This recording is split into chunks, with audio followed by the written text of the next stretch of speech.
And we are live, Kathleen. It's Friday and it's rehash day. Yeehaw, yeehaw. Hey, sorry about that. I can see I have myself kind of clicked on here. I was checking my lighting.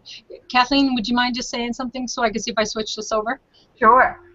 Yeah. Want to welcome everybody to this Friday, but also hope that you had a wonderful Labor Day weekend as we were short a day this week. And this starts another whole season for a lot of people. So it's time to get down and start really thinking about getting back into the throes of business again. And that's what we're kind of doing this week. Yeah, hey, that's a good point. I hadn't really thought of it like that. But it is. It's the after Labor Day. The kids are back in school, and I have actually seen a number of posts that are along that line. It is time to get back into business mode or back into the cycle of after summer cycle, I guess, which for many of us home-based businesses definitely include a pickup on our business aspect. It does, because it's like getting back into that routine. And if you've got kids, most of them are back in school unless you're a homeschooler, which is fabulous. And so it kind of psychologically is another whole game. Yeah, it is, and it really does kind of fit with our week because when I think of our two guests that we had Rita Stewart, and she's got a banking background, and she has the legacy, financial legacy wellness concept going. And then we had Linda Cromar, and she really, really gave us so much value, and our viewers so much value in her business mistakes and getting into so much debt in her business and having to get out of that. And now her focus is financial wellness, and she's bringing that to her client base, her customer base. So, and then I was in here too this week doing a tax topic, but I also spoke on the foundation of starting a business, not only what entity you need, whether to consider an LLC, but also the importance of starting your business correctly with having the proper documentation, the record-keeping system in place, and really addressing the fact of where so many sole proprietors go wrong. So we've got a lot to cover today. We really do. And Rita really did start off the week with just a lot of energy. You could feel the energy with Rita. It was just, with her wanting to help in her, it's a mission, or with her base that she's a mission, a pastor, right? Yeah, yeah, yeah. And she really wants to help her congregation, like to have that financial wellness. And just she brings so much energy and just value to the whole subject of helping others and lifting others up to where they can sense and finally get a feeling of having that freedom, having those weights lifted off your shoulders, and being able to move forward with much more knowledge in that department, with what she's bringing to them. Yeah, yeah, with the banking background, and she mentioned her husband was, I think, in mortgages to some extent, and so being in the background and helping with some of the Excel spreadsheets to get them on a good solid budget and whatnot, and really just helping people get prepared and get their finances in order to go forward in their lives and accomplish their dreams, and in which case it was getting a house. And I love her heart, and it was an amazing hangout with her because it was just so much about her heart to minister to people, her heart for God and her calling, and how to blend her professional life, her online business, with her spirituality, with what is her call in her life, and you know, that just resonated with the two of us, because that's where we are. You know, we're stepping out here doing exactly that. And you know, with her background, just like you said, you know, she'd been in the financial background because of being in the banking industry, so she knew so well how to transfer this um, information and um, just to help educate people on how to get out of debt, and then to bring, you know, what she had for products to them, just really was, it's so uplifting to see that so many are out there willing to help others now, not be in those binds, not be like they're imprisoned to the banks and the credit card companies, and that there is another way to free yourself. Yeah, That you can see a light at the end of this tunnel. people need hope. People need hope today. There's so much depression and there's so much hopelessness. There is absolutely no doubt that it relates to a large part to the financial stresses that people are under, and so much of that relates to the fact that they are not managing their finances. There really was a day years back when people were just raised to manage their personal business, including their finances. It was taught in schools. It was an expectation of adulthood, and it's not being taught by and large in schools today.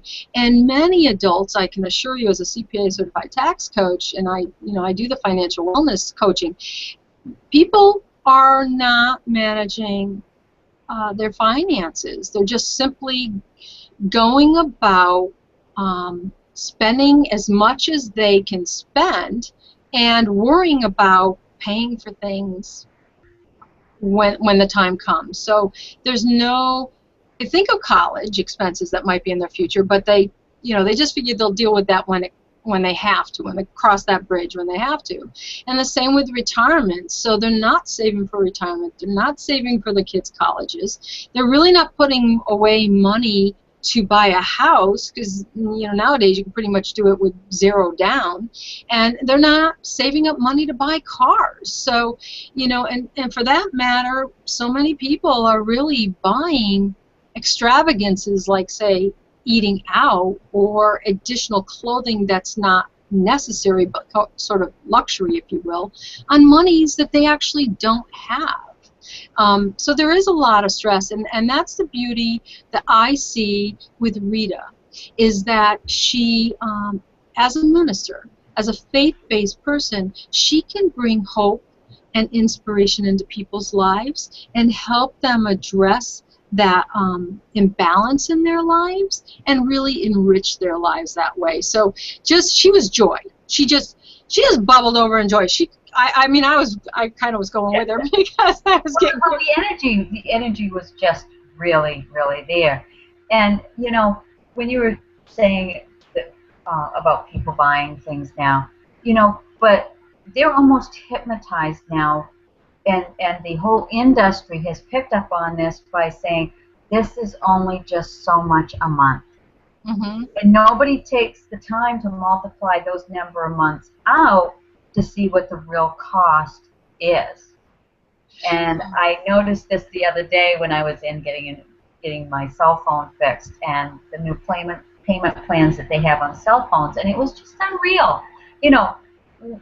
What if you paid $100 for up front? No, they're trying to convince you now to pay like $20 a month for the whole contract time, which you pay like 3 times as much for the phone. But but it's education, because we're almost being brainwashed into thinking it isn't about the total cost, it's only about how much you can afford a month. Yeah, for sure. It's big business.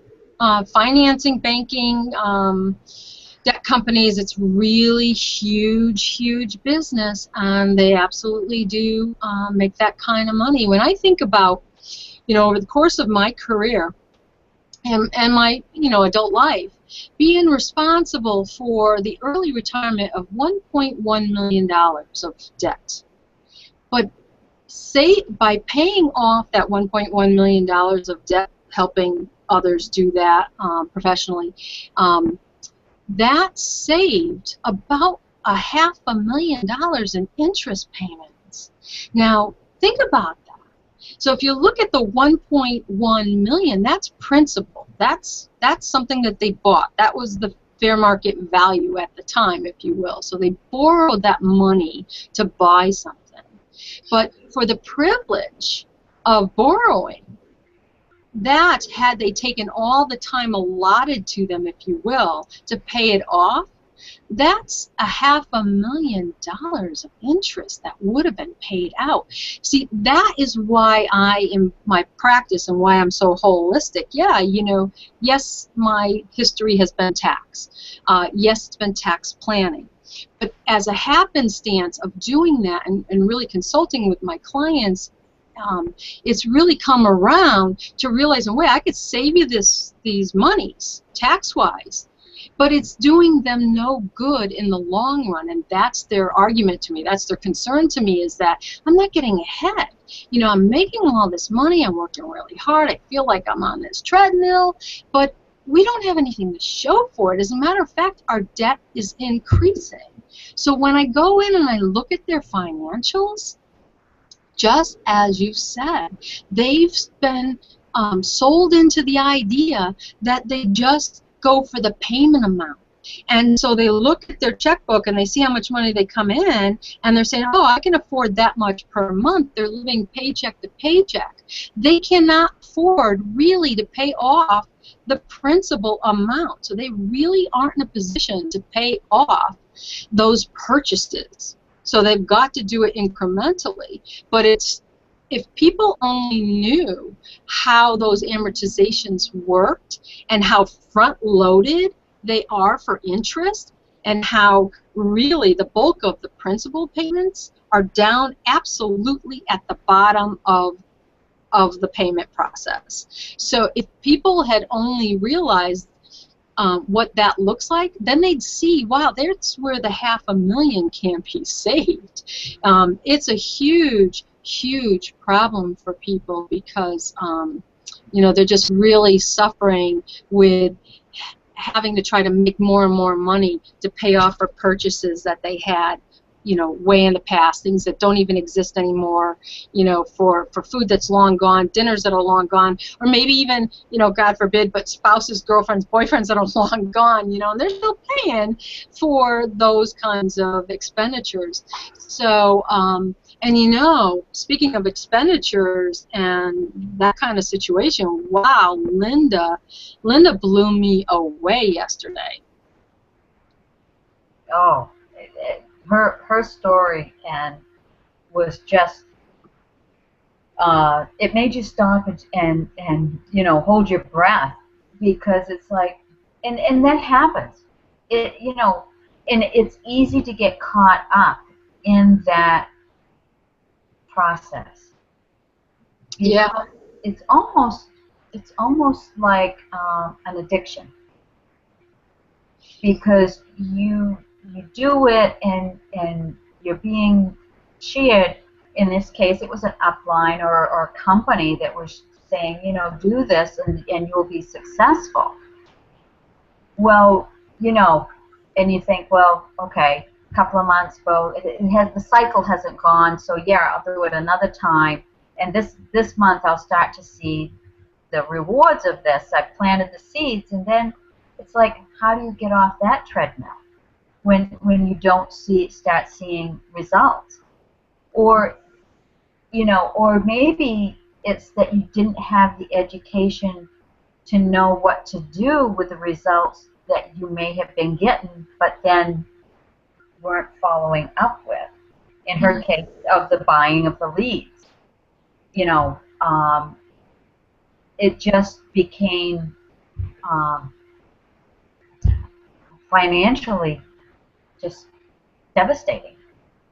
Yeah, I've kind of heard stories along her line before, and I think really in the early days of online network marketing, those leads did cost a lot more than what they do cost today.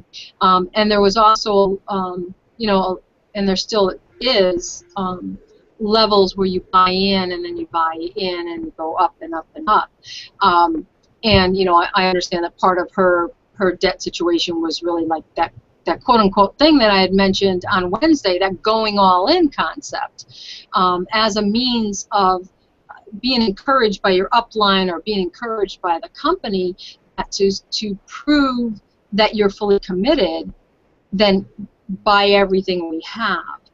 Now, as somebody comes in and they're starting out, it's really, and Linda's a great example, to start off slowly, you know, to consume the knowledge, the information, the learning, get that learning curve under your belt, but as you're doing so, continue to buy up in a level of knowledge that is consistent with where you're working.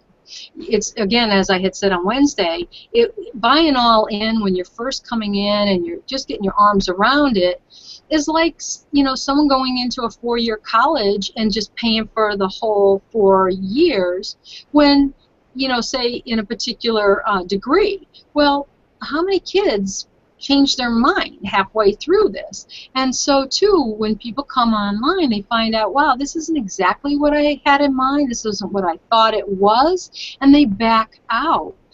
It's more work than what they thought. A lot of folks come in with a lottery mentality, thinking, wow, you know, it's going to be easy money, and not realizing that that's not true. But, you know, God forbid they already went all in, because that's all going to go down the drain if they walk out. So better to be wise and astute and practical with your money.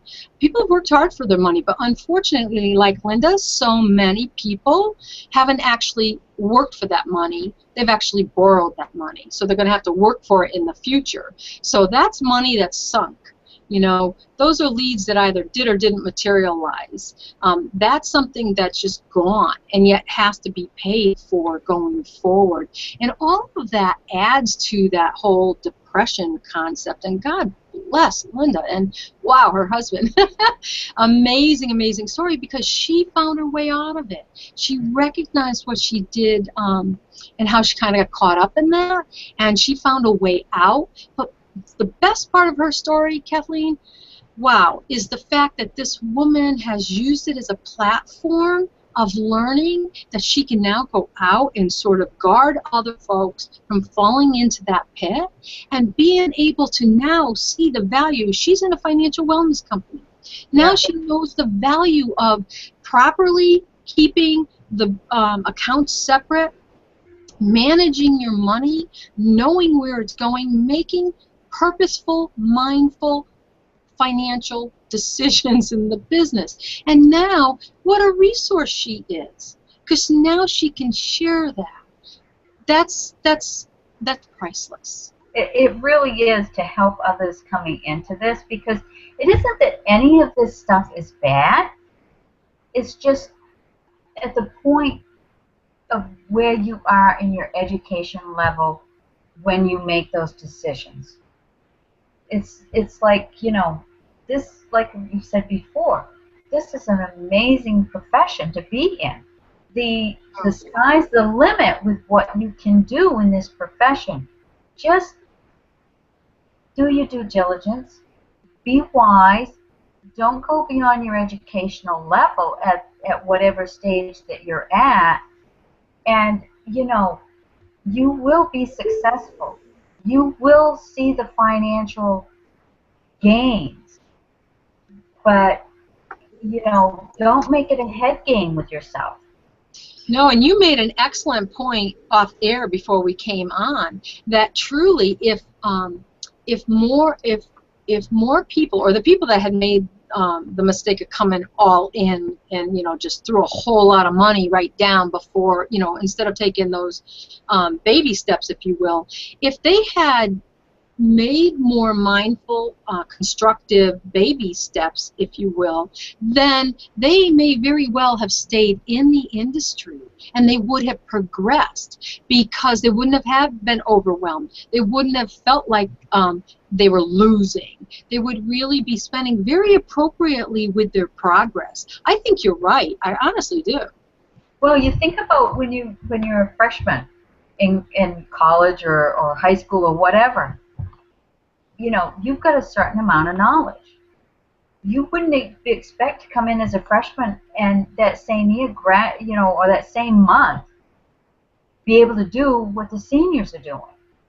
And yet, this industry, people come in and think, they come in today and next week they're going to be doing the exact same thing as their upline is, and it's so misleading to have that happen, because then they can get depressed or they get discouraged, and rather than the encouragement being, okay, this is the level you're at, keep studying your mindset, keep going out and doing your homework, which is contacting people and sharing the story, and planting those seeds, letting them take root. That takes time. And then you become a sophomore. Yeah, it's a much wiser way to go about it. And again, it's also getting back to the wisdom in starting a business properly. And it's one of the things that I really appreciate seeing with Rita, and how methodical she is. Because she had mentioned that what brought her in was her decision that she wanted to learn how to blog. That was where she could offer a lot of value with her ministry, and where she wanted to help lead people, if you will. And that's how we met, because that's where I started. I had entered in because I was looking to blog relative to tax planning and just help people in that realm. So we both met in that same place. So the very good thing is, and I can now see that with Linda from what she has learned, is it's so important to, if you're going to start a business, or even if you already have one, you need to make sure that you have the proper foundation for operating a business from. The IRS expects that. In order to take a business expense, it has to be ordinary and regular. It has to be appropriate to the business. But always, always, you must have documentation to support that deduction. So in order for it to be legal, you have to have evidence that you had the expenditure and that it was an appropriate business expenditure. So with that in mind, then, as you're setting up your business, it's very, very important to have a financial system, to have an accounting system, to have a bookkeeping system. You need to keep your records. And we talked on Wednesday as regards to, starting a business, what entity should you be in? And without the liability concerns, most individuals would start a home-based business as a sole proprietorship. They really want to keep it simple. And really, when they do begin, they're so simple. They don't have separate banking accounts. They don't have separate credit card accounts. And yet, as we know, and as Linda knows for sure, you're always handing over that credit card. There's so many things, and there's recurring monthly expenses and whatnot. So the fact of the matter is, there must be a way to draw all those expenditures out of your personal account, to allocate it all. So these are personal and these are business. You must have that accounting. You're required to. So therefore, as far as I'm concerned, and when I coach folks that are coming to me to start a business, it must start here with the record keeping. Oh. Right? You have to have that foundation. And then, so when the business starts coming, or when the expenses start coming, you're on top of that. you don't want to lose them, which they will lose them. Happens all the time, you know. So we were talking about a couple of different software. There needs to be a personal financial system of some kind. Whether you're running that through Excel or whether you have an off-the-shelf product, you know, or whether, you know, you're into the residual income and you're looking into the financial wellness companies, well, you know, that we're familiar with, and Rita and Linda, because there's income opportunity there, and many folks need the income opportunity, and residual income is obviously good. So all that put aside, but you do need to be able to track it. So having some means of being able to categorize those expenses is important. And so why do people get into business anyway? They get into business to generate income. And ultimately what people are looking for, and tell me if I'm wrong, but they're looking to get ahead in life. Yes, yes. Right? They're looking to get in the simplest way possible, usually. Oh, absolutely. And the one good thing about, you know, like you say, is the record keeping is the one thing that really tends to bog people down. And so you want it simple, and you don't have to be an accountant. You don't have to go get fancy software. There are things out there now that do make it very simple, that will sort it for you. You don't have to know all of, you know, the debits and the credits, and does this go here and does that go there, and trial balances and all of those things that go with being a bookkeeper. But when you take this information to an accountant or your year-end person, you want to be able to give it to them in a format that's not going to cost you a lot of money to get your taxes done. And that's the one thing about, well, say it, the company that we're with, it does sort it for you, and it keeps it extremely simple. Yeah, and you know, that's the cost effectiveness, because I'll tell you, if somebody comes to me with a shoebox or receipts, I got over there and I've been like dreading it. I actually literally, a client came with one of those gym bags. And in there's everything, and I got to sort through that, and I'm like, oh, I'm dragging my feet. Because you know what? Get into the heat of the season, and this is again another busy season because we're wrapping up the extension period. So, you know, people, it's going to cost you money if the accountant's got to go through this. But being able to do a little bit every day is not a lot to do. And I was thinking about that, Kathleen, because I know for a fact, I absolutely know for a fact, that most people won't manage their money, one, because they're afraid of how bad it is. But you know, mostly when we have those fears or those concerns, we tend to overextend that. Over time and thinking and worrying, we actually create this monster, this big, big problem that really isn't the truth. We've really made it into something it's not. Right. And when I step back and I look, as I help and I coach people in financial software packages on how to set that up and how to get going, you know, really, it's just sit down for a day, the better part of a day, and just get the stuff in there. And then, you know, once a month, actually it's better to do a little bit, particularly if you have a business, to do a little bit as you go along. It's so easy to do a little bit as you go along.